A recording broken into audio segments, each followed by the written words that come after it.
आज संगे में होली जे खेली लहो, रंगवा से अंगवा के रंगे दहो।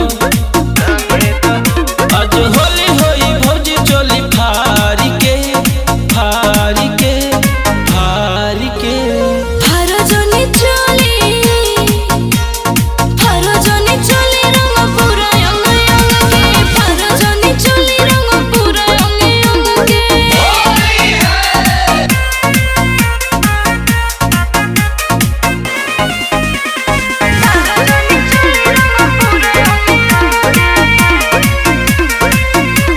छुए द बदन के रंगवे अंग अंग के, रंगवा घोराली होनी।